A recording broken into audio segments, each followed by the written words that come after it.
Hey guys, it's Ahmad with Lead and Steel. We have even more destructive impact testing heading your way. Stay tuned.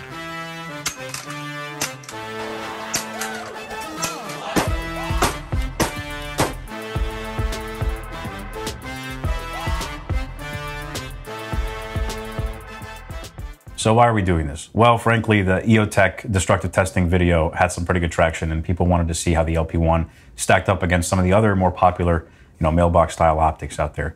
We have done multiple destructive impact tests over the course of the LP-1's development, and so we figured we'd just tag you guys along, show you our protocols and why we do the things that we do. Now, with destructive impact testing, I have to make a disclaimer. Obviously, there's a ton of variability in destructive impact tests, and that couldn't be more apparent when you look at some of the other content creators' destructive impact testing out there. We try to allocate as many variables as possible, both through finite element analysis, but also through real-world destructive testing when it comes to optical development. And we try to standardize our optic drop testing as much as possible. The way I personally perceive it is when it comes to all the hillbilly testing out there, if someone's just yeeting a rifle into a boulder or blowing it up, or has a history of being a contrarian, I don't really like to take any of the data that they bring seriously. I like more standardized impact testing. A content creator that I really like that does a lot of that stuff is going to be Sage Dynamics, or Aaron Cowan. We mimic much of his destructive impact testing protocol with some of our own little tweaks. So with that being said, let's get started. The baseline testing for these optics, and I should say that this is extreme testing. Certainly not testing that you would expect out of a traditional duty or military grade optic, but is still certainly fun to do, is pretty straightforward. We zeroed each optic to a rifle, fired a confirmation group on a 25-yard target.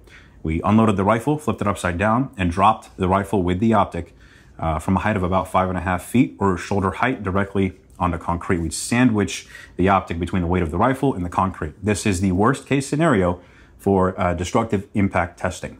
As for our own personal impact testing, we do a little bit of concrete. We do a lot of gravel, though. Gravel has a nice amount or a good mix of compressibility between like dirt and grass, which is traditionally a little softer and obviously very unforgiving concrete. We did that test twice. So we shot the group, dropped the rifle, picked it back up, dropped the rifle. So the three optics that we're testing today, as the title implies, include the Vortex Huey, the SIG Romeo 8T, and of course the beloved Promethean LP-1. So first up was the Vortex Huey UH1. This is an optic that I adore. I love Vortex's products, especially the Huey, and I commend the Vortex optical engineers for putting something together that was, so durable given the nature of holographic weapon sights.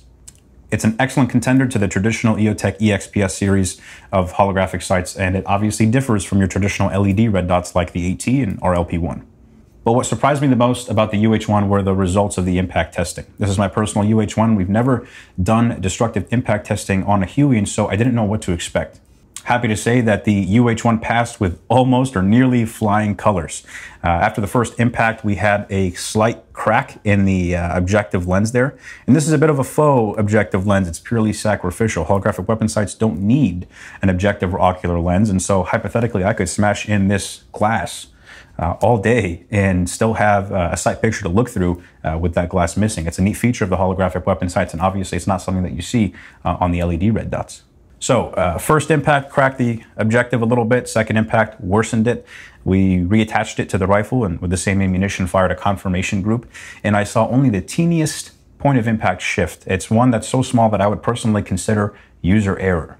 It's about like 1/2 inch at 25 yards. It's about 2 inches at 100 yards. I think that's definitely good enough. And like I said, because it has that holographic weapon sight technology, you don't really need that objective lens. So even if it's cracked, as long as you can obtain the sight picture, it should still be on, hypothetically. So yeah, Vortex, hats off to you. Next up on the destructive impact testing is the Romeo 8T by Sig Sauer. This is a pretty sturdy optic. This comes weight-wise similar to the LP-1, maybe just a couple of ounces heavier.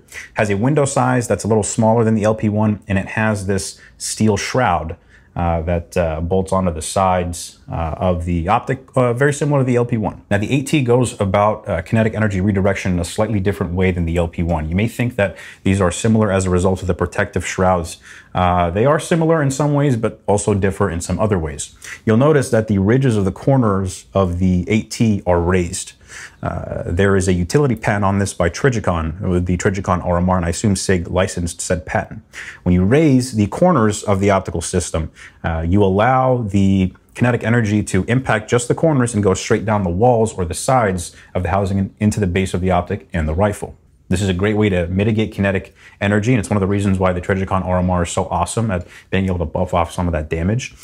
Sadly, with our impact testing, we beat up the optic with those 2 impacts to the point where it was extremely difficult to look through to get a solid sight picture. You can see some of the damage on the housing here where that corner did its job and protected the housing and absorbed some of that kinetic energy similar to the LP-1, but obviously that hood collapsed right into the corner and that's where the initial spider crack formed. Following that, the second drop, of course, it just worsened that spider crack and went all the way through. It should be noted that objective lenses are not singular pieces of glass. It's almost like 2 panes that are wedged together very tightly.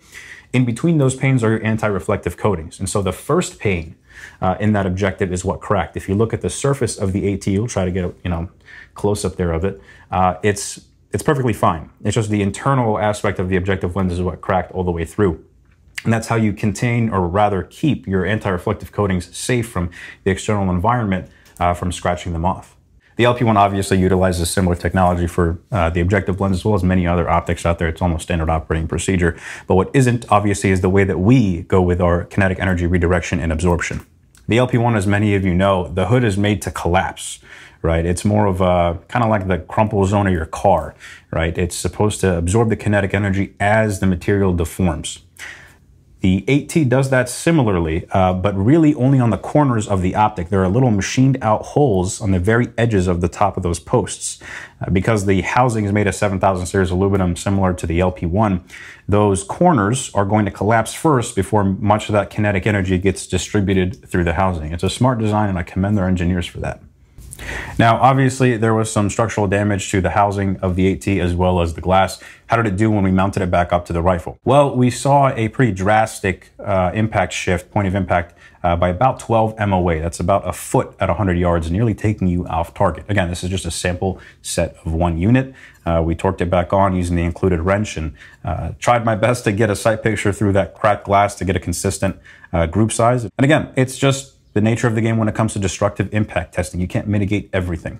So although the 8T had a pretty aggressive point of impact shift, I'm not discrediting it. It's still a very durable optic. And I personally would have 0 qualms using one of these things. Now, the Promethean LP-1, as I previously alluded to in the video, wasn't really surprised with the results that we received. The LP-1 actually took 4 impacts. In the second battery testing, it took 2, and we got that on camera. Fired the group, flipped it upside down on the same optic that took those 4 impacts, dropped it twice, picked it back up, fired another confirmation, and saw 0 point of aim and point of impact shift at 25 yards. Obviously, the glass is still okay. Ocular and objective are not cracked at all. The housing has, some expected deformities given the nature of the impacts, but everything else held 0. So yeah, guys, that's that. That's destructive impact testing on all 3 of these optics. Obviously, all 3 did better than the EOTech testing, and EOTech is definitely a very durable optic, so we're really raising that durability bar there. Some might consider it overkill, but if you want to see more of our testing protocol with our optical development, please subscribe to our channel. And if you want to support the channel, please head over to leadandsteel.com. We'd be humbled to have your business. Thanks, and stay tuned for more.